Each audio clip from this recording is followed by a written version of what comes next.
Hello and welcome to Spy Hard's podcast, where your hosts go deep undercover into the world of spy movies to decipher which films make the knock list. But remember, this information, it's strictly for your ears only. I'm Agent Scott. And I'm Cam the Provocateur. And Cam, descending from the rafters, much like his co-host recently, we have a very special guest. Yes, we do, representing the Spy-Fi Guys podcast. Welcome aboard, Zach. Hello, how are you? Hello, Spy Hards. I'm doing well, thanks. And I have some questions for you before we begin.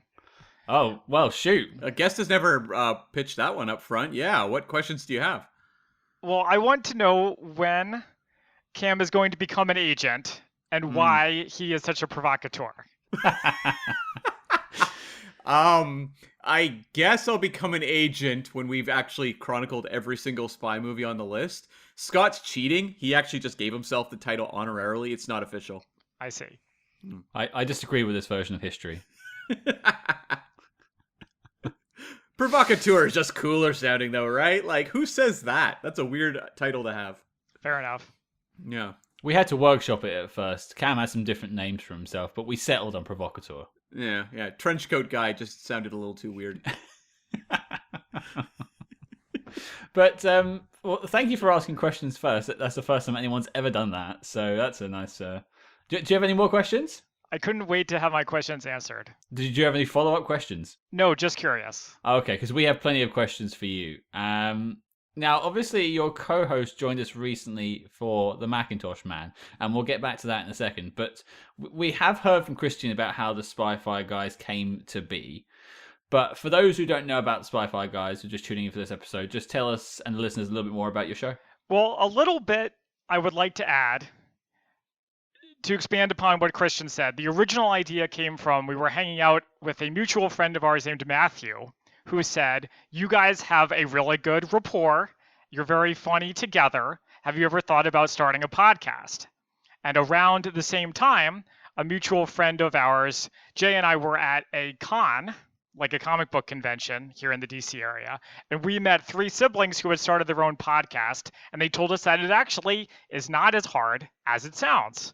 So we did some research, started our own, which we can get to later. So then, like Christian said, when he was on, he and I thought about different topics we could do. Star Wars is well saturated.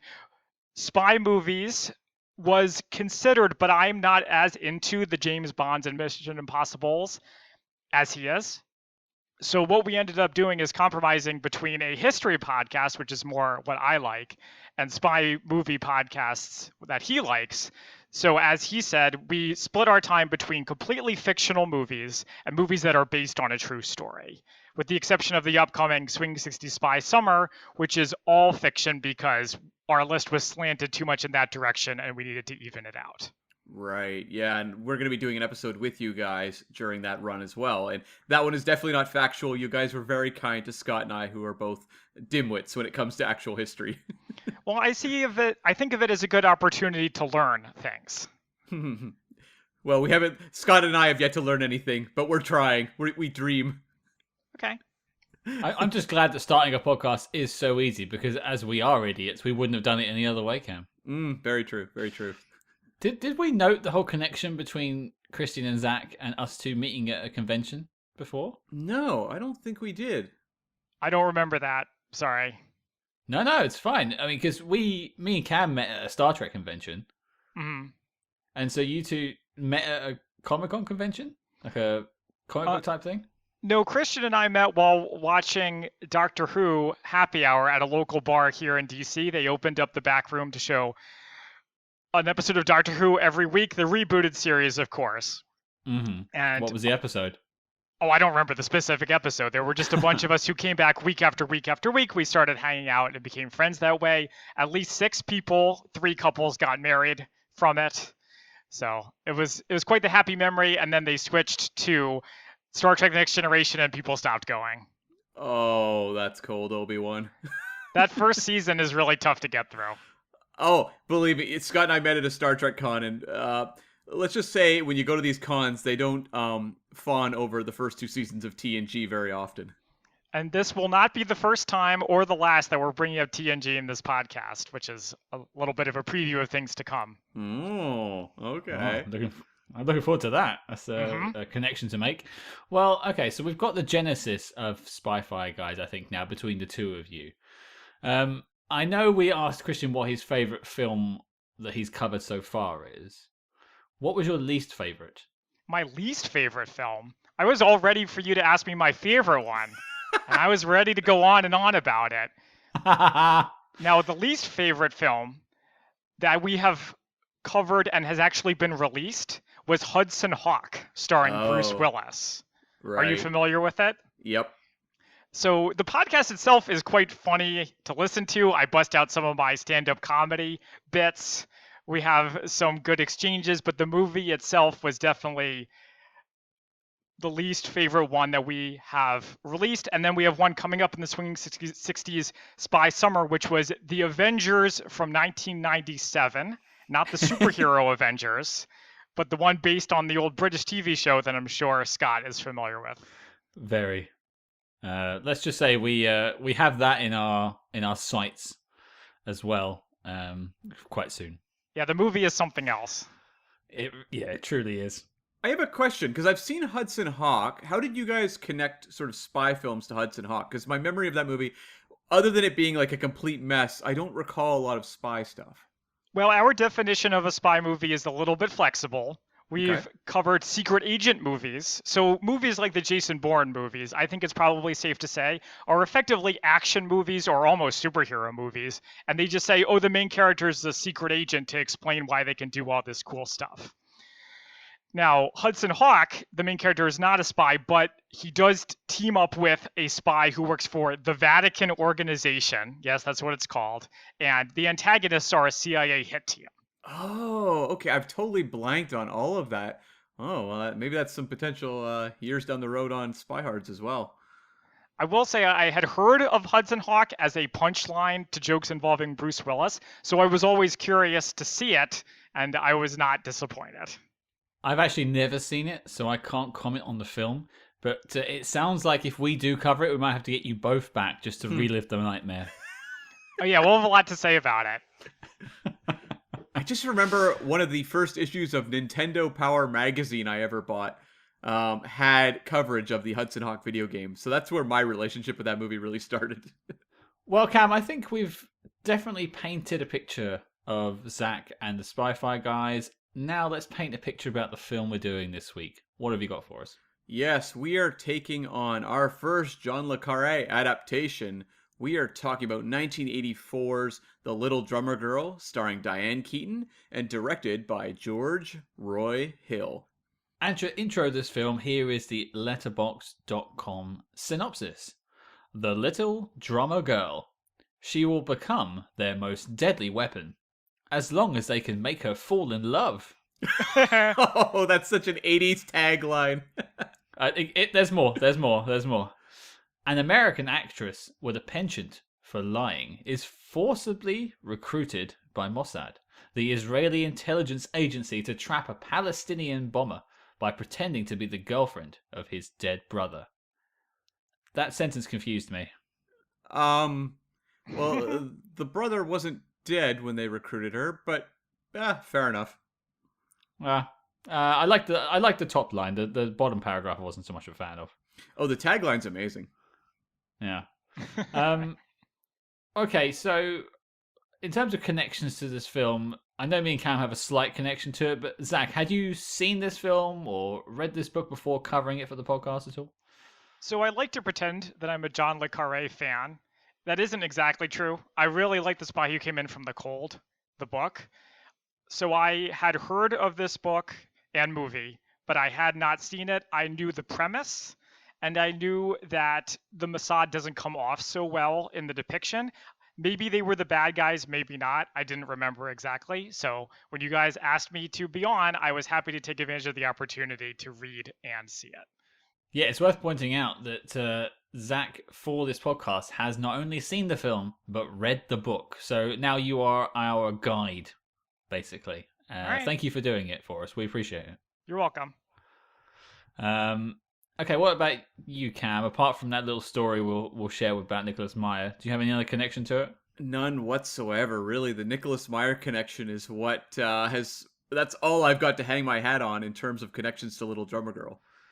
Yeah, same here, particularly. And for those who haven't listened to our interview with Nicholas Meyer, basically we were talking to him about his connection to Tomorrow Never Dies, but that then sort of spiraled off into spy literature. And he said his favorite spy book was The Little Drummer Girl. And Cam eagerly put his hand up and said, I've got a copy of that. I've got a copy. And then I think, what was Nicholas Meyer's reply, Cam? He goes, "Oh, good, good. Put it under your pillow." I understood that reference. I can't believe you guys got Nicholas Meyer on. That's really cool. It was cool. I still don't understand how that happened.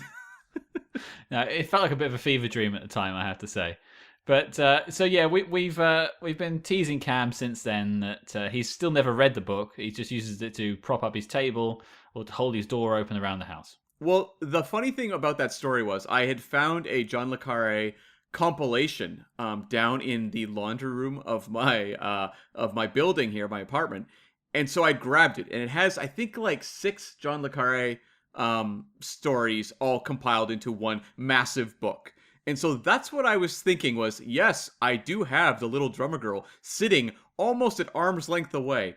And it turned out when we'd actually finished that podcast and I looked at that book, I did not have the Little Drummer Girl. So I lied to Nicholas Meyer. It's my great shame to carry through the rest of my life. And it's on tape for us all to hear again and again and again. That's right. That's right. But yeah, like for me, I've never read any other John le Carré. I will at some point read Spy Who Came In From the Cold because it's in that compilation book I have. So I will do that before we review that movie. But I've seen a number of movies. I've seen The Constant Gardener, Spy Who Came In From the Cold, Tinker Tailor. But I would not say I'm that well versed in John le Carré films. So that's something that this podcast will very much open the doors for me a little more because it was kind of like movies I saw sporadically through my life but didn't really delve into too deeply. Yeah, in terms of his work, I think I've only ever seen The Night Manager, which is the BBC adaptation of one of his books. With Hugh Laurie and Tom Hiddleston, I think. Yeah, which was quite good. I enjoyed that. Nice. I've meant to see that. And I'm surprised that you picked this one because it seems very different from the movies you guys have covered so far, in the sense that it's very grounded in reality and is somewhat political. Yeah, we did Argo fairly recently, but yeah, we haven't done a lot of the real world spy films, and it's not by any particular choice. I think it was more just coincidence, really, because Scott and I each kind of break up our picks into 4s, so we'll each pick 4 movies at a time, and we just never grabbed onto a movie like this, really, for no real reason. All right. But yeah, what a place to start. So, Cam, before we get into what we think about The Little Drummer Girl now, can you tell us how it came to be in 1984? Well, let's just say the details on the making of Little Drummer Girl are scarce at best. It was kind of shocking not to be able to find interviews with people associated with this movie from like the 80s. No one apparently likes to talk about the making of this movie. It's very strange. But it seems to have happened because the John le Carré story came out in 1983. They snapped up the rights immediately. That was Warner Brothers. And George Roy Hill was the director who made this film. He was pretty well established. He's a long-term studio guy. He directed Butch Cassidy and the Sundance Kid. He won the Oscar for The Sting. Those are both Paul Newman films, tying it back to Zach's co-host, Christian, who showed up on The Macintosh Man, covering Paul Newman. So, George Roy Hill, very established guy, and his 2 producers, Robert Crawford Jr. and Patrick Kelly, they both produced this movie. They've worked with him for a long period of time. They jumped on board in the 70s and stuck with him pretty much to the end. This was George Roy Hill's penultimate film. He was following up The World According to Garp. He made this film the following year, and then he would finish his career 4 years later with the Chevy Chase comedy Funny Farm. The thing about George Roy Hill was he was very much someone who...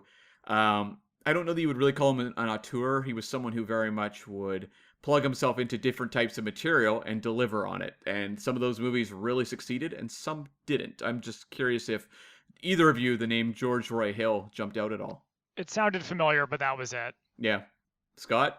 I was just looking him up on IMDb. Actually, I don't think any of his top 4 films I've seen. Okay. Yeah, I mean, he's someone I've seen Butch Cassidy, I've seen The Sting, I've seen Slapshot and Funny Farm, but he's not someone who jumps to the forefront of my mind when I'm thinking of directors of that particular era. But he was a, reliable pro.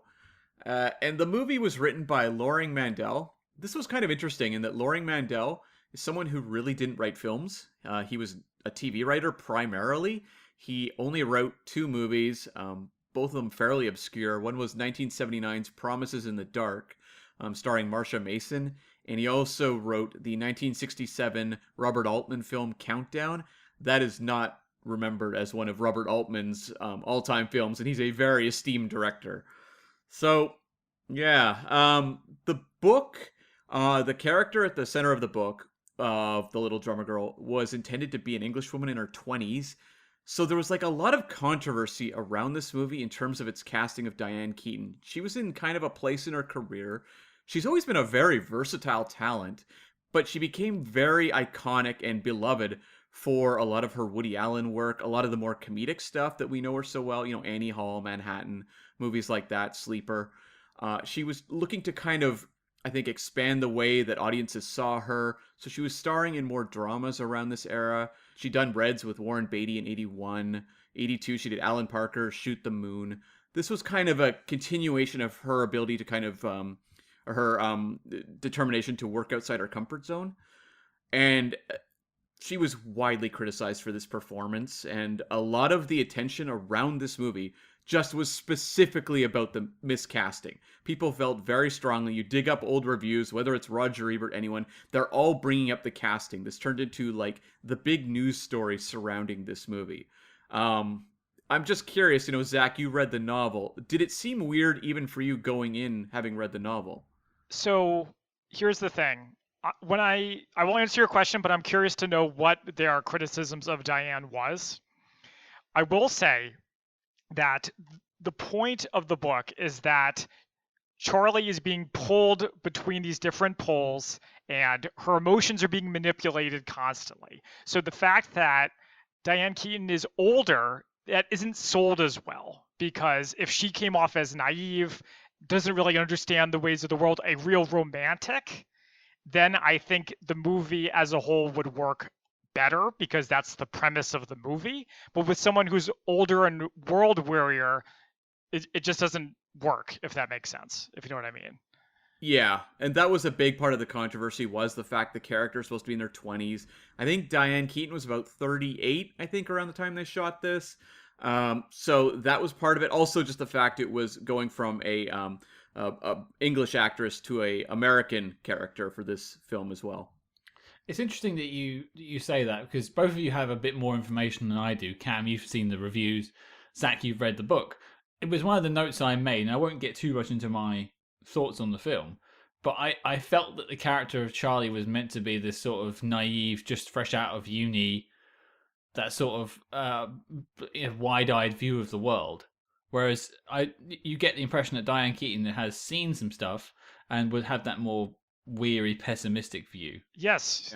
Yeah, it definitely felt almost like a university student type of character.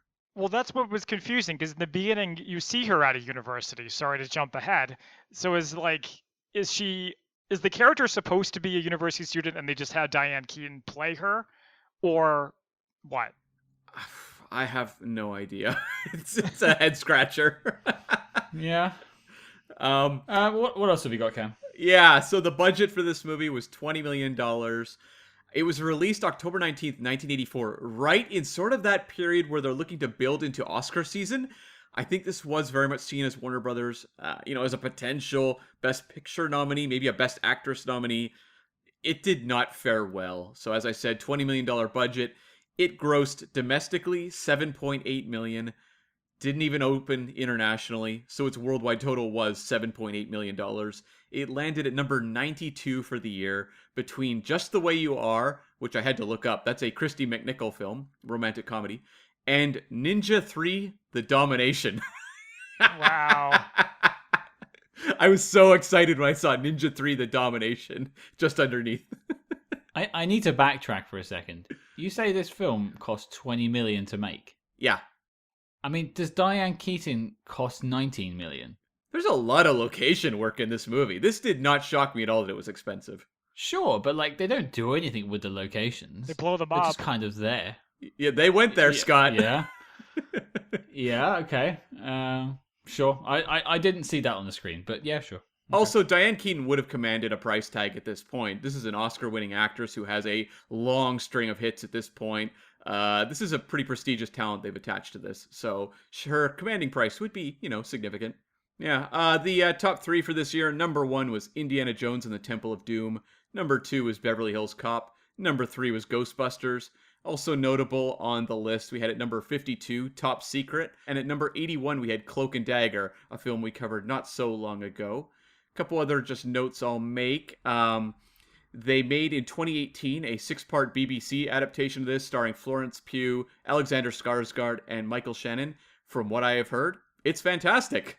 So that makes sense. And we'll get to it more later.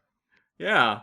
And just lastly, Turner Classic Movies, when they wrote their obituary for George Roy Hill in 2003, this was like the only movie of his they didn't mention in the obituary, which I thought was kind of sad.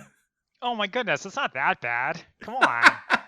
So Cam, I actually have a behind the scenes thing I wanted to mention, and you can feel free to cut this if for time or whatever. But no, please. Giuliano Maricamis is a name that jumped out to me when I saw him in the cast list, because as someone who follows the news from Israel, I remember that he died in a manner very similar to this movie. So he was born an Israeli citizen, and he was very far left, kind of like Charlie, and he started identifying as a Palestinian citizen, and he worked at a children's theater in Jenin for the latter part of his life, teaching children drama. And then he was assassinated in April 2011 by an unknown gunman while he was leaving the theater. He had joked in 2008 that he predicted that he would be killed by a Palestinian for corrupting the youth of Islam, and his killers have yet to be found. He was the one who played, I probably should have mentioned this earlier, he played Giulio, who was one of the Mossad agents. He wears a tan jacket, and you can see him most prominently in the scene in Rome where they are tracking the guys on the motorbike and the Mercedes. Wow, that's hardcore. You just got out behind the scenes, Cam. Yeah, no kidding. That's the type of insight that apparently Zach was the perfect match for this movie. What can I say? Well, I think it's time then to talk about the film. Zach, you are our guest. You have read the book. You've seen the film. What do you think?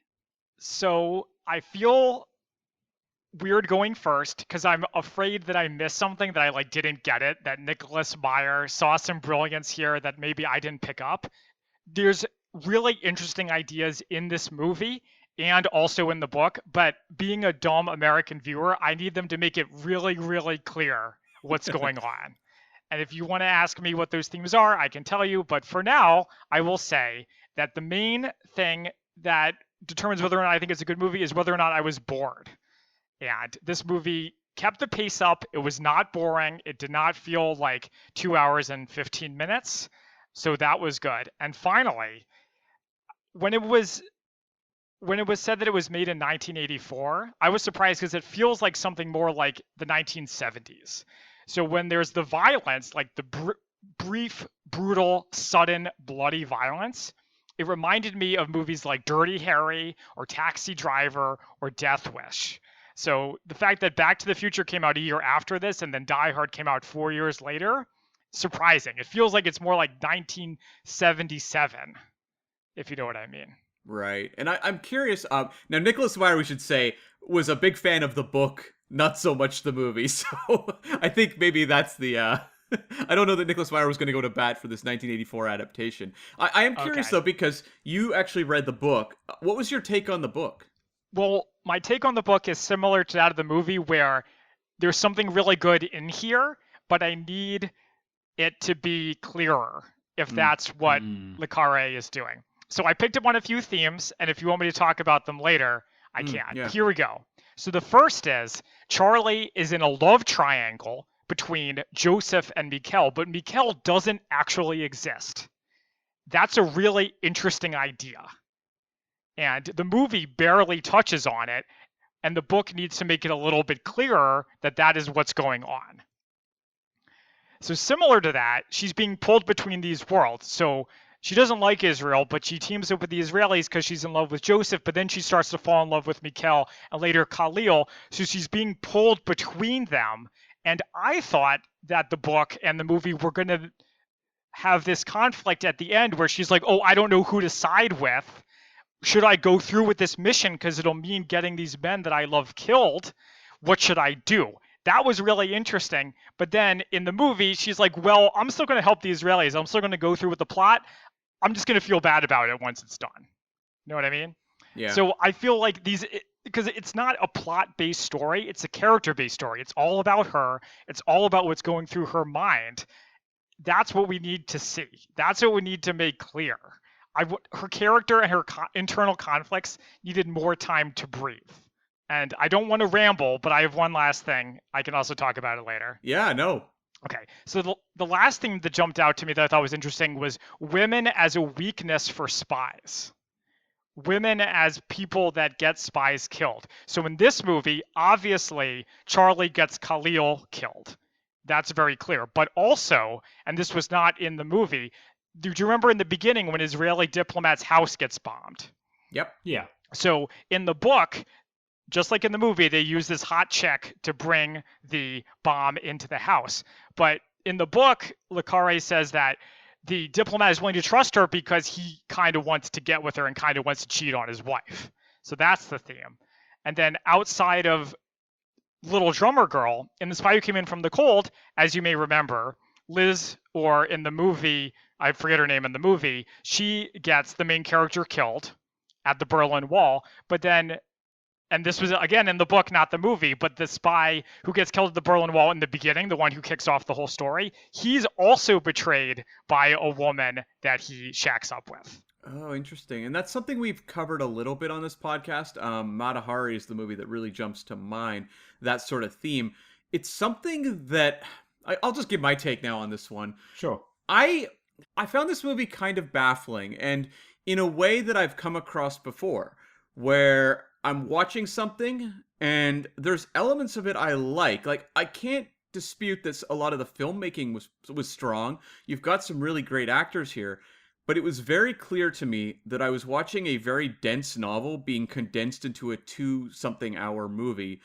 And I don't really know, just watching this movie, having not read the book, what the filmmakers feel about the themes they're tackling.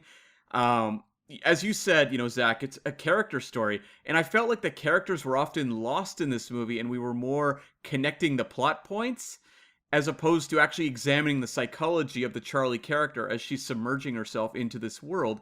And you also mentioned a lot of this is driven by a romantic triangle. Now, it's not... Boy, I didn't really feel the triangle push and pull in this movie, but the connection between her and the Joseph character, played by Yorgo Voyagis, the connection between those two, it's all spoken in the movie. It's all referenced a lot. It's not something that's subtle, but I never felt it in any way, shape, or form. It was like the movie constantly reminding me. And there's a scene where Diane Keaton's character is giving an audition for the Mossad, and she's talking about how, her father was put in prison and all this shame she feels. And it made me think so much about the movie Notorious, which that character actually does have that background versus it being a lie, like Charlie's using it here. And I felt what Ingrid Bergman was going through the entire journey of Notorious. Whereas here, the Diane Keaton character, I struggled a lot with because I never had a clear understanding of what she really felt moment to moment. There's some good scenes with her I want to talk about as we go through this podcast episode. She has some really strong acting moments, but I never understood that character through and through in terms of her journey throughout the movie. And there's just like weird comedy stuff of like she's a bad driver and like going in reverse. Like a lot of this felt just very strange. So it was a movie that I didn't hate watching it. I just found it frustrating and the sort of thing where I went, yeah, I probably should have read the book. Well, the book doesn't really shine too much of a light on the issues that you said. So, like I said, yeah, she has all this internal conflict, but it needs to be more spelled out. Like she's like, "Oh, I'm in love with Mikkel. I love him." But how does that translate to her actions? She still goes through the motions. Well, I should probably just say, in the book, Charlie is about 5 minutes from a nervous breakdown the entire time. Whereas in the movie, especially what jumps to mind is the one scene where she's yucking it up with the Israelis, like laughing, talking, having a great time. That scene made me scratch my head because I was like, what? This doesn't make any sense. She doesn't even like them and she just risked her life for them. Why is she so happy? Yeah, this film has some definite tone problems. Like as you mentioned, Cam, from the bad driver jokes, and then she's holding court, and then the next scene that the guy's getting executed. Like it's just weird. And then like you got the training scene with her later, and she becomes GI Jane all of a sudden. That was amazing. That moment, I was like, I feel like I've just kind of hopped in, for another movie. Like something has shifted in this character that I didn't really see. And there's a lot of heavy moments with her. There's the execution at the end, where she's like breaking down, and I'm like, oh, like this doesn't feel like it was led into. And Diane Keaton's an actress who's very good at neuroses, like maybe the best in the business. Right. But it feels like with this movie, she was like, look, I'm known for that. I want to pull maybe back on that a bit and play it a little more reserved and cool under pressure. But I don't know that works within what this character is going through. Did you guys ever feel like she wasn't going to go through with the plan? That she was going to either go over to the other side or just not be able to commit or anything like that, having not read the book? No. I thought she was just in it to win it. Much as you had a couple of seconds where she was maybe thinking about it when she was being interrogated, I basically thought she was on board the entire time. I'm assuming the book casts more doubt on that. I don't really know where the book is going. Like, I needed le Carré to say she held the briefcase in her hand. She thought, I could take it to them and save them and whatever. Or I could do this and then Khalil will love me. What should I do? I don't know what to do. I needed something like that. I needed him to make it really clear that was happening, and that never happened. I just sort of had to suss it out on my own. And the film didn't have 600 pages. Mm-hmm. So, I suppose I will jump in with my quick thoughts before we dissect any further. Now, I have prepared my thoughts in the form of a song. Ooh. So, to the tune of Little Drummer Boy. Oh, okay. Yeah, I'm sorry in advance. I thought this film was shite, pa-ra-pa-pum-pum. Oh, wow. Aw. And though I really tried, pa-ra-pa-pum-pum, I fell asleep 2 times, pa-ra-pa-pum-pum, ra-pa-pum-pum, ra-pa-pum-pum. Yeah, I struggled, and I had to watch this film twice. Yeah. Honestly, I mean, everyone knows who listens to this. I watched the films twice to try and get them into my head, and I genuinely fell asleep twice. There's clearly a good story in here. I don't doubt that, and Zach, you assure me it's in the book too. Good, but I don't think they have enough time. So they're zooming through everything. You don't have a minute to sort of sit down and feel what Charlie is feeling. You don't have a minute to stop and feel the connection with Joseph. And so I'm basically sat there for 2 hours and 10 minutes looking at this, I don't know, Diane Keaton overacting in a bunch of scenes and feeling completely emotionless to any of their journeys. Right. Yeah, I don't entirely agree with you that this movie was shit. You can get a lot worse, like, for example, The Avengers 1997. But your emotion point made me think of something else I wanted to ask you guys, which is at the end, after Khalil dies and the Israelis are just coming through and killing everybody, how did you guys feel watching it? I didn't really feel anything because Khalil was not a character who I really had any grasp on whatsoever. And we spent very little time in that Palestinian training camp, so I was like, okay, I guess. Like, I think, you said it up front, you didn't really have a good sense on where the movie stood. And that isn't just the movie. That's even like the Diane Keaton character. We see her attending this pro-Palestine rally at the start of the movie. And I'm like, okay, like I understand this character's politics, but I didn't really understand how she wound up with Mossad. She has a line in this movie that I actually had to write down where she yells, "I believe in things." And I'm like, okay, but I don't understand what those things are. And, obviously the Israel-Palestine conflict is very complex. And I do not really have anywhere near the knowledge to have any sort of statement on the matter whatsoever in terms of my thoughts. So I wanted the movie to give me at least a sense of where the character was coming from so I could go, okay, that makes sense to me. I never really had that grasp on the character here. Well, that's the thing, is that it's not about the politics. And it's so weird that they keep bringing political stuff up into it. And here comes Star Trek The Next Generation. I told you it was coming back. Here we go. There's an episode of Star Trek The Next Generation called The High Ground, where Dr. Yeah. Crusher gets involved in a conflict between a state actor and a terrorist, quote-unquote, actor. And this story could have worked just as well if everybody involved was fictional. Because it's not about the politics, it's about Charlie and these two men that she's in love with. Yeah. And the love for at least one of those men doesn't come across. Ain't that the truth? Well, so I'm going to try to help you out with her motivation by going to the book. So in the movie, it's a stretch because Joseph gives her a little speech about, you're going to help save lives, so help us out. She's like, oh, okay.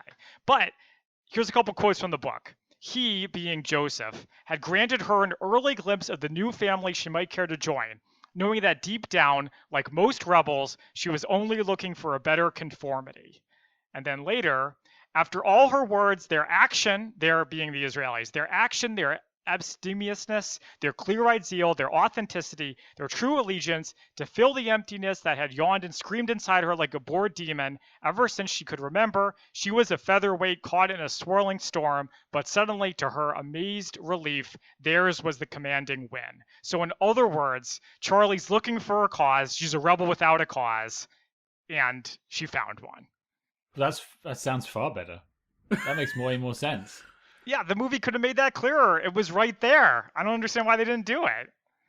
I think this goes back to what we were talking about in the briefing section, with maybe the problem of miscasting, or at least playing it differently.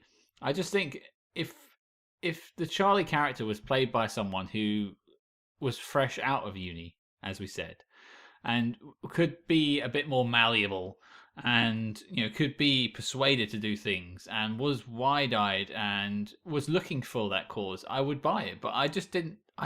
I didn't buy that Diane Keaton's version of Charlie could be convinced that easily.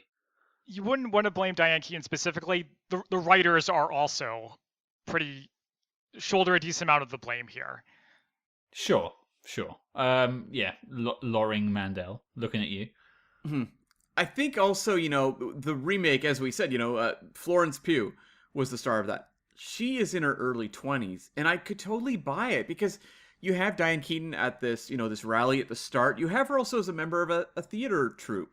So it's something the movie, so often you see movies where we complain, it's so on the nose, but I think this movie needed to be maybe a little more on the nose, in the sense of it's someone who's very much attracted to communities, whether it is, a political community or a theater community, and why this appeals to her so much. But I just found, and I want to hear where you guys stood, the connection with her and Joseph, for me in this movie, just did not work at all. Yeah, you're 100% right about both of those things. Yeah, I didn't understand why she was so interested in this guy when she was in Mykonos. I know she assumed it was the guy speaking at the conference. But she was just like googly-eyed over him straight away. I didn't really understand why she was on board from that second. Apart from, hubba hubba. Yeah, this movie has a Scott Pilgrim problem. Have you guys seen Scott Pilgrim versus the World? I presume that you have. Yeah, sure. So one of the criticisms of the movie, which I don't think is unfair, is that the whole plot is based around Scott trying to defend Ramona's honor from these ex-boyfriends, but you never feel like the two of them have a real connection. Their love doesn't hold up through the movie. Well, it's funny, when we had Christian on to talk about The Macintosh Man, one of our criticisms of that film was that Paul Newman had zero romantic chemistry with the female lead of that film. Um, in that film, the romance was pretty much secondary to a lot of what else was going on in the movie. Whereas here, I think you need to believe in the connection between these two. You have to to basically give the motivation for the characters going forward and why, Charlie would feel compelled to continue with this mission, why Joseph would be feeling conflicted about her being a part of it. I mentioned Notorious earlier. That's a big part of Notorious is Cary Grant getting Ingrid Bergman to go in on this mission. He's torn up about it, she's torn up about it, and we feel it through those characters. Whereas here, I don't really know that much about the actor who played Joseph. I may have seen him in something or other, but he's not an actor who is particularly prolific in films that I've watched. And he's almost playing it almost too reserved. I think you can play a character who's, got that sort of icy demeanor, someone who's been in Mossad for a long time, but allows the audience in to kind of feel the cracks. But both the performance and the writing isn't giving him those moments. Absolutely. The movie depends on it, and it doesn't work. Yeah, you're right. I mean, her entire character journey, Charlie's character journey, I should say. I mean, she starts off as this, pro-Palestine, I don't know what you would call it. She's a rebel with a cause, I suppose. And then she's convinced to go onto the other side purely by seeing his hot bod. Well, okay, hold on. It's not just the hot bod. I should say in the book, a couple differences here is, first of all, she is not a pro-Palestinian activist in the book. She's just generally left-wing, anti-nuclear power, save the whales, yada, yada, yada. Okay. When we were introduced to her on Mykonos, and we learned later that she went to these pro-Palestinian speeches, but according to her, if you believe her, she was never really that into it. She went because a boyfriend took her, and she got to know Joseph longer, and he's this international man of mystery, and that's what she falls in love for, though the hot bod certainly doesn't hurt. And Le Carré is a lot of description of men's hot bods in the book, if that's what you're into. Send me a copy right now. So I guess the short version of that is that it's not just him, it's everything he represents, which is this larger world, which actually leads me to another quote from the book. Oh yeah, that was another thing Kurtz is the Israeli spy master, counted on, which most intelligence professionals forget too soon. To the uninitiated, the secret world is of itself attractive. Simply by turning on its axis, it can draw the weakly anchored to its center. Another good quote. Yeah, Le Carré's giving me all my good lines here. Yeah. Okay, well let's talk about some of the things we liked about the film. Mm-hmm. I'm sure there's some. I know Cam said you had a couple of highlight moments you want to talk about. Yeah. I mean, we talked about the locations, and I thought, whether we're in Beirut, whether we're in Greece, it gives it sort of a larger scope that I thought made the movie interesting. Macintosh Man had that 70s atmosphere, and this one, it had that sort of 80s cinematography look to me a lot of the time, but nonetheless, I was kind of pulled into the world because it felt so immersive just in terms of this worldwide scope. I liked the way they populated with all these various agents everywhere doing surveillance. It felt like a very large spy world. So even if I didn't necessarily understand what was going on moment to moment in terms of, the missions they were taking part in or what the larger picture was, I was at least pulled in by just being intrigued by what was going to happen and what these characters were planning. So in terms of the world building, it's confusing at parts, but I thought it was actually fairly effective in at least keeping me interested in what was going to happen. Yeah, I can't really argue with that. I think I enjoyed some of the places they shot. It did look okay from time to time, but I think I was just struggling at that point. Zach, give me some stuff you liked. So, like I mentioned, the story really moves along. I wasn't exactly on the edge of my seat, but I was definitely engaged and was never bored. A lot of the spycraft stuff was really cool. People taking headscarves on and off, changing their clothes, jumping in and out of cars, smuggling explosives in cars. The whole thing with the radio and the battery and the big reveal there at the end, combined with the sudden action. I actually liked all the stuff in the training camp. The part where they test Charlie's loyalty by bringing her the Israeli scout, which, by the way, is not in the book. That was also really good. So everything that doesn't depend on the love triangle, I thought was pretty darn good. All the spy stuff, yeah. Yeah, the minutia of the spy stuff I thought was very effective as well. All the little tricks, as you said, like the bandana and elements like that. So often on, this podcast, or just in terms of pop culture spy films, we're talking James Bond or Bourne or Mission Impossible. Stuff where a lot of the spycraft is very big and over the top, very cartoonish or comic booky. I like the more grounded real world spycraft we saw in this film. And a lot of that obviously comes from John le Carré, who was kind of the master of portraying that sort of thing. But I thought it translated well here, where it actually did feel involving to watch. And that scene where they actually execute the guy in front of her, I thought that was maybe Diane Keaton's best scene of someone who is in a very tense situation and has to remain somewhat composed in the face of an execution. Like, I think that might have been, for me, the highlight of her performance. Okay, that's fair. Yeah, I'd say it's probably one of her best bits in the film. And if we're talking about the spycraft, I quite liked the driving to the train station and then dropping off the keys, that sort of bit, and getting on the train. Yeah. Because you know, just to set the scene for people who haven't necessarily watched the whole film or maybe they've read the book. But she's Charlie's character is dropping off a car that's full of explosives, and she's instructed to leave the keys in the exhaust pipe. But she's accosted by an American as she's leaving the car, and she's being watched, and she doesn't leave the keys. And as a viewer, you're thinking, oh no, she's forgotten about it, or she's distracted by the American. But she deals with it. She goes back and leaves the keys. She knew what she was doing the whole time. And that was quite cool because she's not actually a spy, well, not a trained spy, I should say. And it's also finding ways to use very mundane storytelling moments to ramp up the tension. Like, that's what makes some of this spycraft so tense, is that just normal day-to-day events, like a stranger coming to help you with a bag, could throw everything into chaos.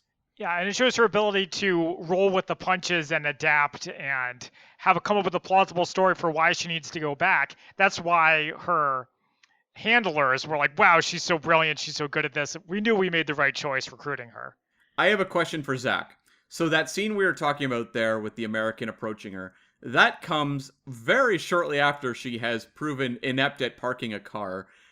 Just before that moment, we have her saying, I do have a mind, and then hitting the reverse and driving into the bushes. Is any of that in the book? Any of this stuff about weird comedic moments with her driving?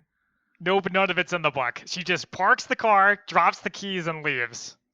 Weird. Very weird. So it's intended to get a comedic moment out of that there, that just in the film adaptation.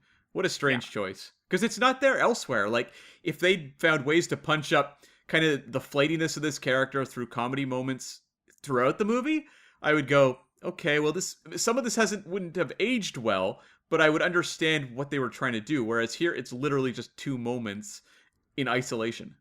Yeah, it reminds me of a movie you guys have recently covered and we will cover later this year, The Courier, where you also have a British civilian recruited by spies. And his fish out of waterness is played for comedy, but it's still a pretty serious movie on the whole. And it's consistent throughout, whereas hers, it's just these like one, or two scenes back to back. Yeah, I just found the choice for putting in these comedy scenes just to be absolutely bizarre. And I was hoping it was in the book, so it's a shame it's not. It just means that they wrote really unfunny scenes. Yeah, and also, like, it just doesn't play very well. Like, she's meant to be this actress who, by this point is on board. And, you look at her later when she's G.I. Jane, she's clearly good at these sorts of things. So how on earth does she put it in reverse accidentally? Like, what is that? It's not even funny. I didn't laugh. It is a weird transition, though, to go from this moment to her, like, assembling a gun. Was she blindfolded when she did it? I don't even remember. She might have been. Yeah, she was blindfolded, assembling a gun. And we see her going through this training with Klaus Kinski's character, Kurtz. Klaus Kinski, fascinating casting. He is a Werner Herzog regular, starred in some of Werner Herzog's greatest films like Aguirre, The Wrath of God, or Nosferatu. I was very excited to see him in this movie. But you see her going through, the sort of training with them, but it all feels psychological. It doesn't feel like they're training her in terms of like the weapons of spycraft or the military. So moments like that felt like they kind of came out of nowhere and were unearned. It's also strange that they have her assembling a gun when the only thing they actually need her to do is drop a briefcase off and then walk away. That is a great point. Why in this movie is like that journey in the book where she's like building guns? Because it doesn't feel like that's part of anything she would be doing anyway. Yes, it is. Okay. She learns all the guns, she learns to build explosives, but part of it is also her becoming indoctrinated into the ways of these revolutionaries. So the guns are almost besides the point. They're making sure that she's loyal, which is also like I mentioned, the scene with the scout is not in the movie or in the book, excuse me. But there's a part where a guy comes up to her and he says, "I don't want to be a part of this anymore. I want to leave. What do you think I should do?" And then later they say, "This guy came up to you and you didn't report him. So are you loyal to the revolution or not?" So it's a similar idea executed differently. No pun intended. Right, right. And how much time is spent in the book on the training camp? I believe at least weeks, if not months. I don't have it Oh, up right wow. now. I want to say like 6 months. Wow. Okay, yeah, I did not get that sense at all watching the movie. Mm-hmm. And that's what I mean about mixed opportunity, because we as viewers could have seen her become more and more repeating the slogans, firing the guns, all that stuff. And we're like, oh my gosh, does she actually believe it? Or is she just pretending? We don't know. Dramatic tension.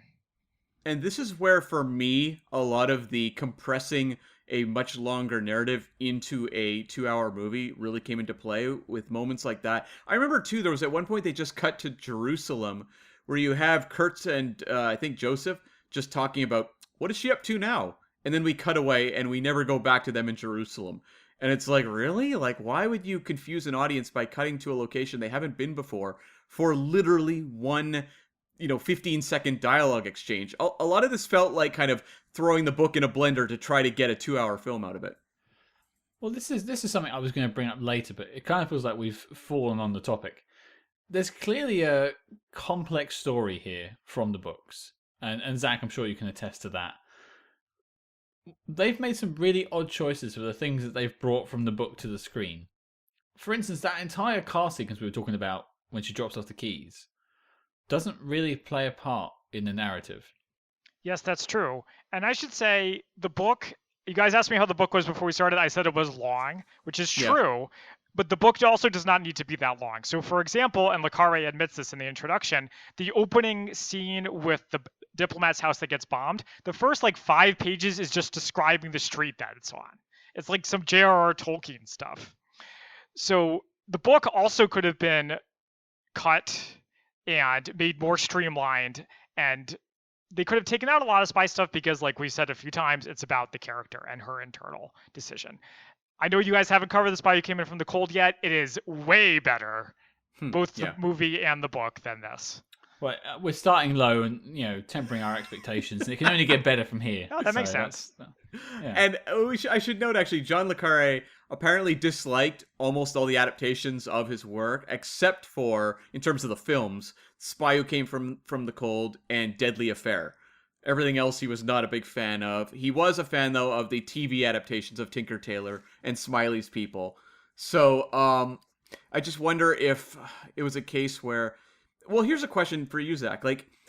If the book comes across as very complicated in terms of the details, not necessarily the plot, do you think maybe it just felt like it overwhelmed someone trying to turn it into a film?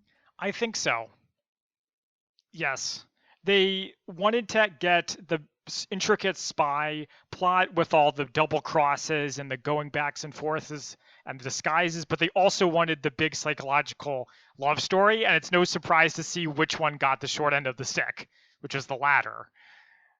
When really, it makes sense that they converted it into a miniseries, because that is a better medium for this story. It gives the character more time to breathe. It was a great decision.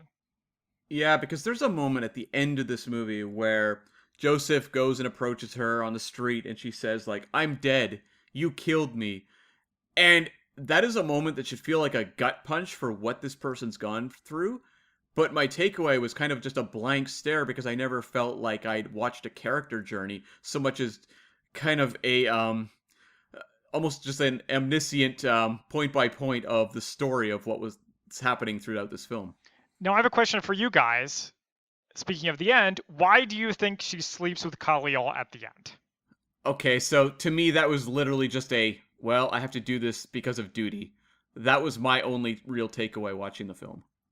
Like to put him to sleep because they wanted him to be asleep, maybe? Okay. That is not how it comes across in the book. In the book, she's totally into him, and she's not really sure, but she's like, again, she's like hubba hubba. So What? There you go. Well, okay. In fairness, I think what le Carré was trying to get at was she's on the verge of a nervous breakdown. She's lost. She's scared. She feels like she could die at any minute. And this guy, he's like Mikkel in his final form. So he's like older, he's hotter, he's a man of mystery, and she's just like, take me now. That's the impression that I got. Which you get as if she was a younger person. I hate to go back to the age, but I think it's probably... I'm actually going to go watch the BBC adaptation soon, I think. You can understand that sort of like deer in headlights and the Stockholm Syndrome maybe setting in a little bit as well. And you're not sure which way you're being pulled. I could buy that. Whereas here, I just assumed she was sleeping with him because that was the mission. Yeah. It definitely was not the mission. I personally didn't get that impression, but that's the problem with reading the book, I guess, is that it taints you for the movie. Sure, and I can kind of see that you could go that angle, because I thought Sami Frey, who plays Khalil, like, he was a charismatic actor. Like, he was someone who, a lot of the movie was building up to him throughout. A lot of the mission is to reveal Khalil. And the moment when they did so, I was like, oh, that's cool. Like, I, think this guy has genuine, like, charisma. But I also didn't feel like I spent enough time with him to be able to chart that sort of connection between those two characters. Yes. Well, I have a question for you both. Okay. Do you like music? Oh, God. Do you have another song for us? No. One and done, I think. Leave it out on a high. Well, I don't know, Scott. You could just start singing downtown, do do do do do do. I like that. That's my outro. That's my outro time. Okay, but to answer your question, yes, I do like music. Why do you ask? No, that's what he asks in the film. It was just a really bizarre line. Oh, I don't remember that. When she meets Khalil and they're in the car and he just turns to her and goes, do you like music? Yeah, but Scott, you're leaving out the best part. What does he then proceed to play? Like some generic 80s pop nonsense? It's like royalty-free instrumental Casio keyboard tinkering. It's amazing. He's like rocking out to it and it's like, okay, sure. I loved it. Like, that was one of the unintentional hilarious moments for me. It was just that music that played. Yeah, I think he played it twice, and both times it got a laugh out of me. Okay, so some of the comedic stuff worked for you. That's good. Was it supposed to be that funny, though? Yeah, I think they were going for humor, definitely. So, unfortunately, to change away from the humor, I guess we're asking each other questions. So, I have a question for you guys. The part where the Israelis parade the real Mikkel before Charlie, both with his clothes on and his clothes off, was incomprehensible to me. It made no sense at all. What do you think? Well, I've seen it twice, so I'm probably the best person to ask. Honestly, I don't know what it was meant to do. Apart from give her information, like, in case she's interrogated about him, because they're meant to have slept together, I guess. That's what I thought as well, that they wanted her to have a complete understanding. If she had an intimate relationship with this Michelle character, she needed to be able to describe him perfectly, and so they were going to show him completely exposed so she could describe every scar or whatever if, basically interrogated. That's a good point, and I had not thought of it. But they do it in the book too. And by the way, the Israelis come off way worse in the book than they do in the movie. But I was like, okay, this doesn't make any sense. They're like, okay, here's a guy. He looks totally pathetic, totally beaten down. Don't feel bad for him, okay? Don't feel bad for him. Trust us, he's a bad guy, okay? Now we're going to kick him a couple times. We're going to torture him a little bit, but don't feel bad for him. Take our word for it. I was just like, what? This doesn't make any sense. Well, that's maybe something straying on something else I wanted to bring up was I had a lot of trouble telling who was who in this film. And, especially some of the side characters, not Joseph or Kurtz or Khalil. When we were like having these cutaway scenes to people in observation towers and talking to each other about random bits of intel, I wasn't sure what side was who. And so that lost me a lot of the time. And also like later on, when she's obviously then back to working for the Israelis undercover for the Palestinians, I was starting to lose where I was in the story. Yeah, there are a lot of minor characters that come back and forth, and it's tough to keep track with them, definitely. Well, a lot of them don't have any dimension whatsoever. So you see them a lot, they pop up a lot, they spout, exposition into a walkie-talkie or something, but they aren't really characters. The only one that I think really popped for me was Kirsten D'Anna as Helga, who's the blonde Palestinian woman that she deals with later on in the film. Yeah. She kind of popped, but by and large, a lot of them feel a little anonymous, and that's both on the Mossad side as well as the the Palestinian side. Oh, by the way, not to be a corrector, but Helga is Swedish or something. She's like a radical leftist. She isn't Palestinian. She's just sympathetic to them and part of their network. Okay. Well, let's just have a quick dive through the characters. Obviously, we've got Diane Keaton as Charlie, which we've spoken about at length, I would say. But has anyone got anything to add about the performance? There's one thing I'll add, which was that the book was inspired largely, that character, by Vanessa Redgrave, who was very pro-Palestine, especially, in the 60s and whatever. She was very controversial for that. That is what largely inspired John le Carré when he created that character. And I would have liked to have seen someone maybe a little more with that Vanessa Redgrave fire, I think, in the role. I would have bought it more in scenes where you have her, attending the rally or whatever. Like, you would buy more of that conviction that just felt like it was a little lacking here. Yeah, I would have liked to have them commit one way or the other. I wanted her to either be a badass who's totally on board, having a good time, deceiving everybody, G.I. Jane, or have it be more like in the book where she is up a creek without a paddle, is in over her head, is very afraid and very paranoid and can't handle any of it. I admit the first one probably would have been more entertaining to watch as a movie, but the second one would have felt a little bit more authentic.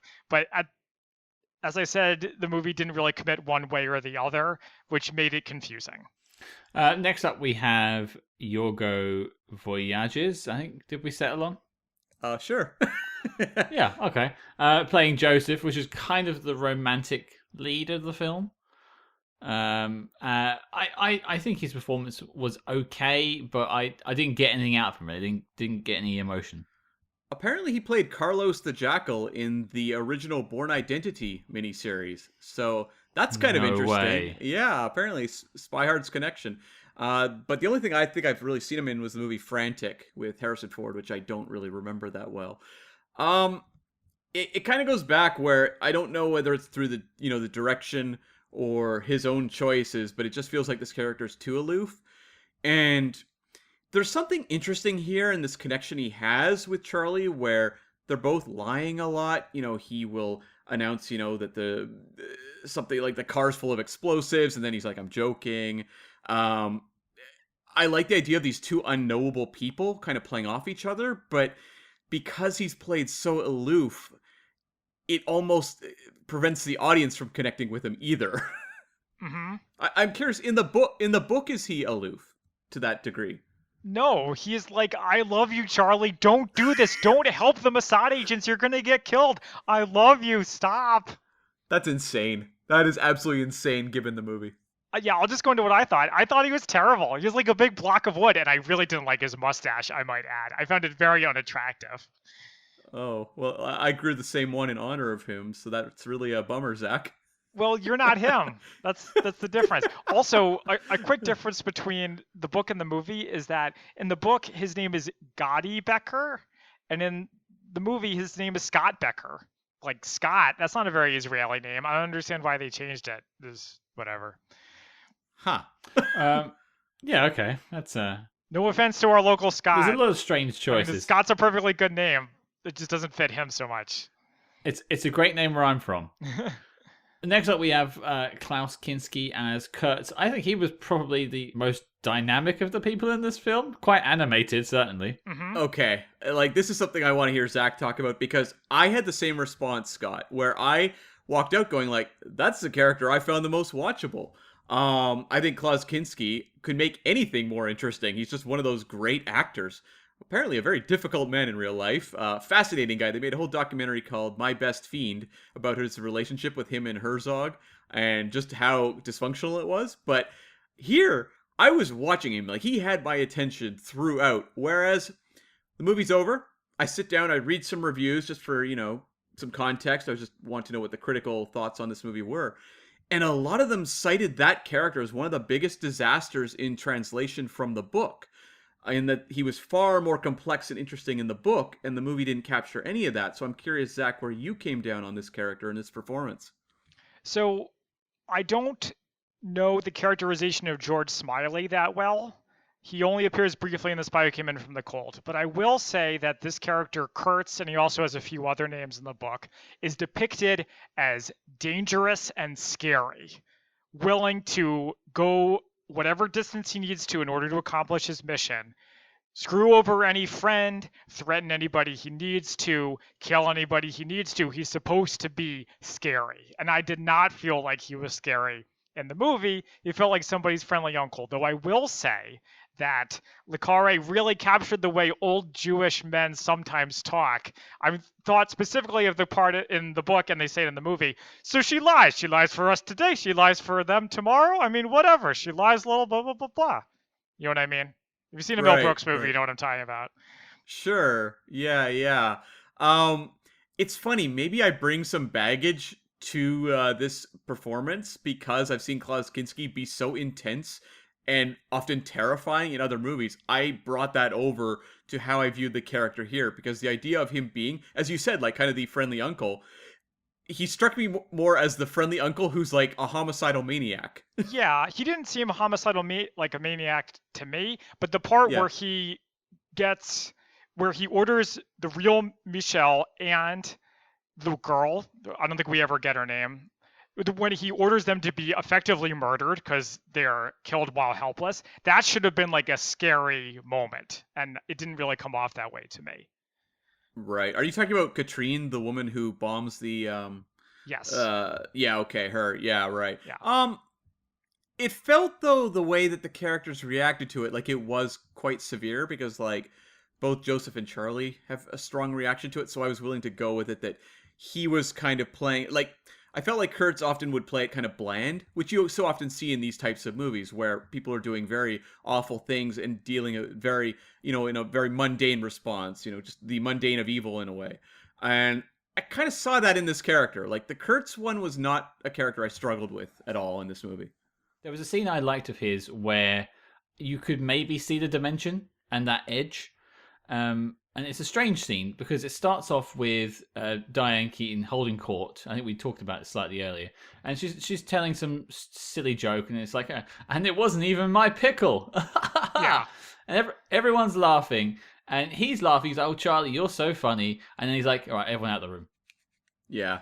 And everyone just like walks off, and it just a silence comes in. Kind of reminds me of the scene of Ministry of Fear when the cake is picked up and everyone at the village fete just goes silent. Right. And there's that eerie tension just appears. And I got that from that scene. So I did get the idea that maybe he had a bit of an edge to him. All right. The only other person I thought worth mentioning was Sami Frey as Khalil. We didn't get much of him apart from a few scenes at the end, but he did get shot to pieces pretty cool. Yeah, that was definitely a memorable scene. I didn't expect the movie to pull out something that graphically violent, and I bought it when Diane Keaton's character like completely melted down afterwards and had to be loaded into an ambulance.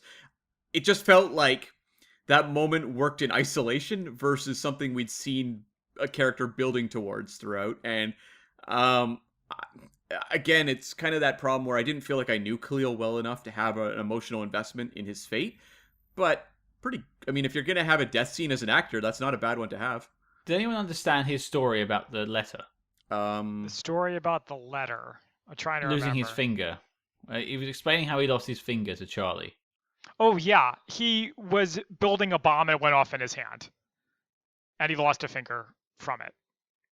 Right? Does that Oh. sound right? That sounds about right, yeah. Yeah. Because he's a Okay. letter bomber. Oh. Okay, now it makes sense. All right. Thank you. A very common problem. I will say for him, he really conveyed a aura of danger about him.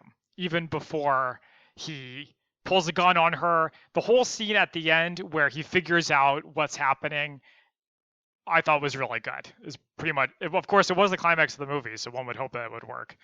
Well, he did get the sort of greatest spycraft bit of this film, which is removing the batteries from the radio. Yeah. Yeah. Probably the smartest move, and that's how he figures out that. I think he figures out that Charlie's a double agent at that point. Though I will say it doesn't make any sense. That whole part doesn't make any sense because why? He never needed to be in contact with Charlie at any point during the plot.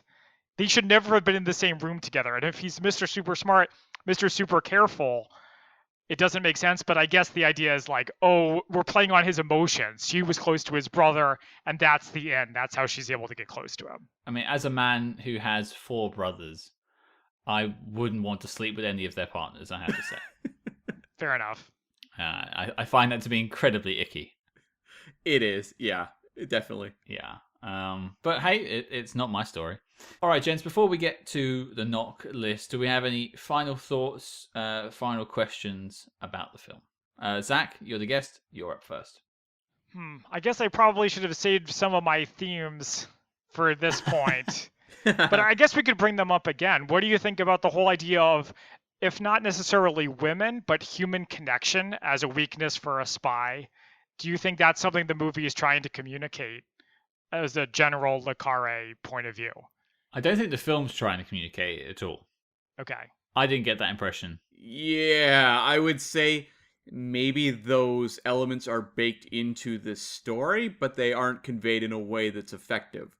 So, and that's an element of so many spy stories where I actually completely buy into it, and here I just didn't whatsoever. Oh, we spoke about The World Is Not Enough quite recently. Mm-hmm. And one of the points of that film is perhaps the kryptonite to Bond is love. And so that theme does go through spy literature and spy media, but just in this film, I didn't get it at all. Well, this movie is more like the reverse. It's the weaponization of love. Yeah. Sure, yeah. That's another interesting idea they could have unpacked further and then didn't. Yeah. Is it more in the book, though, the whole loves thing? Oh, sure. It's in there all the time. You just don't really buy it. This is a damning review on the book and the film here. Well, the book didn't work as well for me. Maybe Nicholas Meyer would like to come convince me and also sign my Star Trek The Wrath of Khan poster while he's here. I sure wouldn't complain.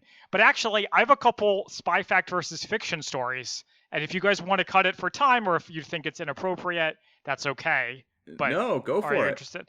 Go for it. So there's a part where Joseph says these terrorists that were hunting put a bomb in a luggage of a pregnant woman and then blew up an airplane with it. Do you remember that part?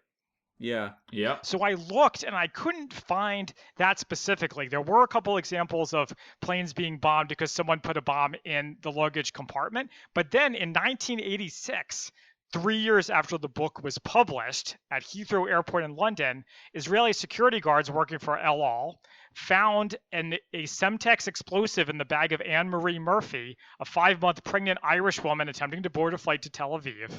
And she was unaware the bomb had been there. It had been given to her by her fiance, Nizar Hindawi, a Jordanian. And that, I think, is why we're asked to this day, did you pack your own bag or did someone pack it for you? It's just weird that this took place before the book was made.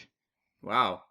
Or before the book was written. So that was interesting. And then this story reminded me of if you follow Israel events, you probably have heard her name before, but a girl named Rachel Corrie, who is an American from the Pacific Northwest who was a left-wing activist. She actually was, I would think it was safe to say, far left. There's a picture of her burning an American flag. She traveled to the West Bank to be involved in anti-Israel pro-Palestinian activities, and died because of it. So it's a disputed circumstance. She was protesting the Israeli, they were either demolishing a house or demolishing a supply tunnel, depending on who you ask. It was a military bulldozer. She was caught underneath it and was killed. The circumstances of her death will remain probably in dispute forever. But it's a similar thing to this movie where you have a left-wing American getting involved in the conflict and getting in over her head. Yeah, geez. Well, I guess in here, history is more fascinating than the fiction we watched. Well, it's often much heavier. Yeah, That was oh, a yeah, way yeah. heavier story than anything that happened in the movie. For sure. I don't know if we mentioned it, but you just brought up a point in my head. In the book, she was written to be an English woman, Yes. whereas she's an American in this. Do they ever explain why she's in England? Because a lot of the shots of England are filmed around Fulham, an area I'm quite familiar with and used to spend a lot of time in. And so I recognise the streets they filmed in. I just wondered why she ended up there. They don't explain it in the movie. I was looking for it. I guess she just works there. I mean, she says she went to RADA, which I think is in England, Okay. the Royal Academy of Dramatic Art. So maybe Yeah. just she studied there and then just stayed. Possibly, yeah. Just working abroad, I guess. They don't give any sort of backstory there. Yeah, I mean, it's not really necessary. It doesn't really make a difference, but it's just curious. I just had a couple little notes I'll make. Number one, it was interesting to see Bill Nighy here as her colleague in the theater. This was one of his earlier roles. He doesn't have a lot to do other than to look very unhappy about what she's doing. It's a lot of silent, disapproving looks, but always great to see him. And then also, I want to mention, I thought the score for this movie by Dave Grusin was very poor. It has that 80s sort of synth style, and it just did not work for me whatsoever. There's a moment where she has the big kiss scene with Joseph, and this like soap opera synthesizer score kicks in, and I was like, this is brutal. Like, this is not working for the atmosphere whatsoever for me. I just remember them making a kind of some odd choices with the instrumental stuff. There was a couple of like guitar tracks, or maybe it was the 80s synth stuff, but they were just playing at really odd times that sort of stuck out to me that I wrote down the soundtrack is trash. Yeah. I didn't even really notice the soundtrack. I rarely do. So. Okay, I had sort of one question really before we get to the knock list, and I think this film had a lot of story to tackle. And I think, as Zach pointed out earlier, it tried to run the gamut of doing a spy story and a love story at the same time. I think this film could have been cut down to a more manageable length, and also perhaps getting rid of some of the unnecessary plotting. So my question is to you both, what would you excise from the film? Or would you not at all? Would you keep it as it is? Do you want to go first, Cam, or would you like me to go? Why don't you go first? So the whole thing about tracking the motorcycle and dropping off the car was very unnecessary, took a lot of time. It's better to say, recruit her, train her, have her go into the camp, infiltrate, earn their trust. The big moment comes. What are we going to do? What is she going to do? Climax, she makes a decision, and then off you go. That's a really good answer, actually, and a way to refine that material into something much more, hopefully internally consistent, but also more focused. Because I do feel like this movie kind of exists in this nether realm between, being a respectful adaptation of a book and a watchable movie. Mm-hmm. So that would definitely be one way to do it. I'm sure, it would infuriate probably people who read the book because they would excise so much of it, but it would probably make for a more watchable film. Yeah, I can't disagree with that, because I just think a lot of the elements that didn't work for me here just felt like they were being, cut to ribbons in terms of refining.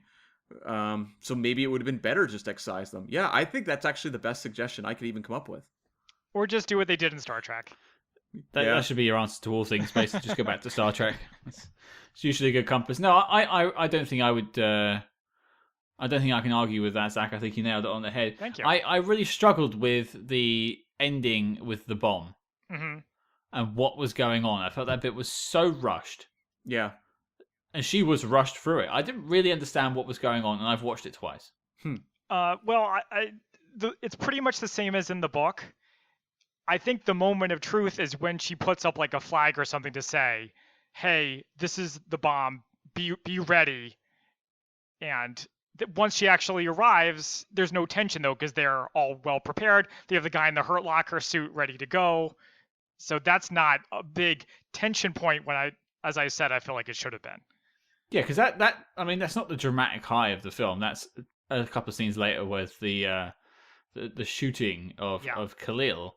But I feel like some more time could have been spent on that, the bombing scene, and yeah, just get rid of all that stuff in the beginning and have her go through the torture of the training camp and question her choices and question about the bombing and then question herself again as she sleeps with Khalil. You think about Tatiana in From Russia with Love. Mm-hmm. Yeah. We had this problem when me and Cam covered the film of how she's given this mission to sleep with Bond, and she's really hesitant in that first scene. And then when you see her again, she's happy as day. Yep, let's have sex. Oh, jeez. And in this one, I think she again, Diane Keaton's character Charlie, just is happy to jump in, and there's no like internal struggle. Where I think all it needed was one scene of her going, is this the right idea? Should I be doing this? Looking in the mirror, talking to herself, or something. Writing in a diary, I don't know. Give me a voiceover. Yeah. And it would have just given it a little bit more tension. They need to make it clear. As I've said many times, and I will continue to say, they need to make it clear what's going on. There's all these interesting ideas in the book and also in the movie, but make it clearer for us dumb American audience members. Yeah. And dumb British members too. Yes. And Canadians. I have one last difference between the book and the movie that I think you guys would appreciate. In the movie, the gun that is Mikkel's gun that he uses to protect himself is a Walther. In the book, it is a Walther PPK. Yeah. Oh, yeah. Yeah. Nice. Not the Beretta, though. No. Which is a shame. No. But I wasn't sure, because that definitely wasn't a PPK. I wonder what they used in the film now. But Gun Nuts let us know. But yeah, that would have been a nice touch. It probably would have distracted you a little bit, though, if they said Walther PPK. Well, yeah, we were waiting for someone to be like, oh, or you think you're James Bond or something. I guess it depends on how well they think the average audience member knows James Bond's arsenal. Yeah, that's a good point. Well, I don't know who this film is for. Well, the fact that they were opening it around Oscar time shows that they thought it was going to be a prestige film that would pull in, more of your mainstream adult audience.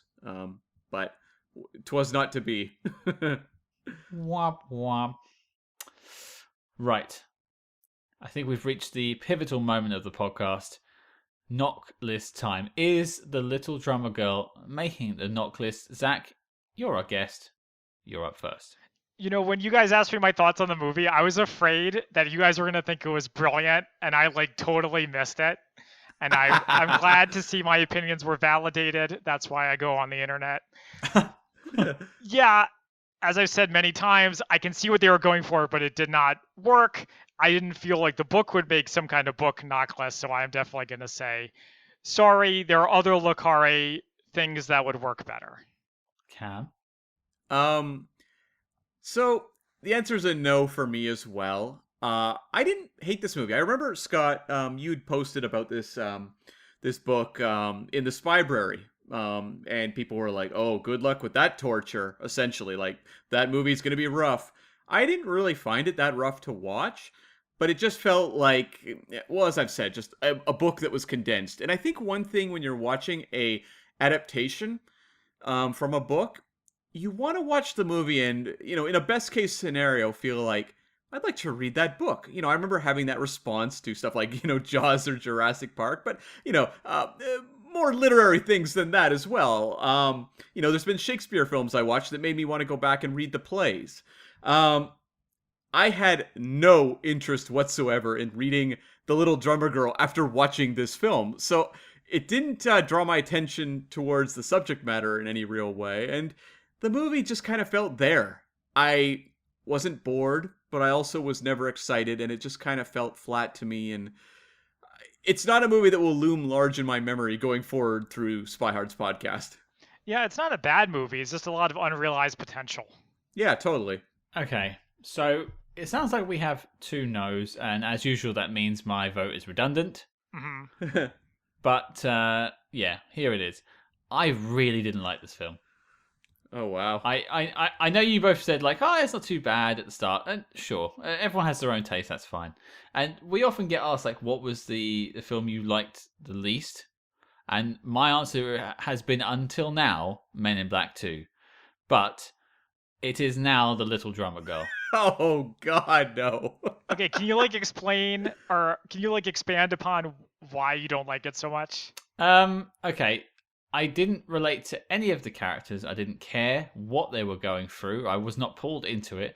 I found the story to have an interesting component to it that wasn't fleshed out, so I was disappointed. So I had no characters, and I was pushed through a very fast plot that was not very well described and explained. So I didn't care, and I didn't like what I was seeing. I didn't like the performances of most of the actors in the film. And I was just utterly bored. And that's a shame. Like, I could watch Men in Black 2 and take the piss out of it. Right. Right. This, I don't think I could take the mickey out of this too much. I honestly couldn't think of worse things to do for 2 hours than sit through this film again. Okay. Wow. It might make the disavowed list, I suppose. Yeah. Better luck next time. Well, okay. It sounds like a triple no, and the Little Drummer Girl is unfortunately not beating her way onto the knock list. And as such, the dossier of the film is complete and filed as classified. Cam, before we talk about what we're doing next week, we have a quick message from the Nerdy Photographer podcast. Roll the clip. Howdy, I'm Casey, the host of the Nerdy Photographer podcast. Are you curious about photography? Perhaps you run a creative-minded business? Then you'll want to tune in to the Nerdy Photographer podcast. Episodes feature stimulating interviews and discussions, as well as a little bit of totally useless information, all set inside the frame of a science fiction comic book adventure. So what are you waiting for? Adventure awaits. Head over to nerdyphotographer.com or find the Nerdy Photographer podcast wherever you get your podcasts. That was the Nerdy Photographer podcast. Snap it up on all major podcast apps. Well, Cam, what do we have next week? Well, Scott, we are heading to 1967 to tackle the second Derek Flint adventure in Like Flint. Ooh, good choice. I can't wait to dance like a crazy man again. Well, let's hope the sequel keeps up the same level of gratuitous sex and violence that we all know and love. But before we wrap up, Zach, I want to thank you again. Well, not again. I want to thank you for joining us this week. It's been an absolute pleasure to have you and to complete the set of the Spy-Fi guys. Well, thank you for having me. It was a lot of fun. And thank you for bringing some actual insight with the background on the novel. It was invaluable in helping me understand this movie in some ways. There's been a few that have gone as far as you, so I tip my hat. I appreciate it. Now, for the listeners, where can they find more from you and more from the Spy-Fi guys? So the Spy-Fi guys, SPY-FI guys, can be found on all the relevant social media platforms and wherever you can find podcasts. And if you really love me and want to hear more from me, I have another podcast with my 2 siblings and a mutual friend called Tuesday Night Gaming. Night as in not like a knight in shining armor, but the time of day, where we just talk about whatever is on our mind, usually an episode of TV or a movie every week. Nice. And I will have links to those in the show notes for anyone who wants to check those out. Well, again, Zach, thank you for joining us. So your mission, listeners, is to first of all check out the Spy-Fi guys. Of course, you can find them on all major podcast apps. And to check out In Like Flint and join us next week. You can, of course, follow us on social media at SpyHards. That's SPYHARDS on Facebook, Twitter, and Instagram. We are, of course, a proud member of the Quite the Thing podcast network, a great network where you can find tons of great shows. Just Google Quite the Thing podcasts. But until next week, listeners, Apollo wine for lovers. Da da da da da da da da da.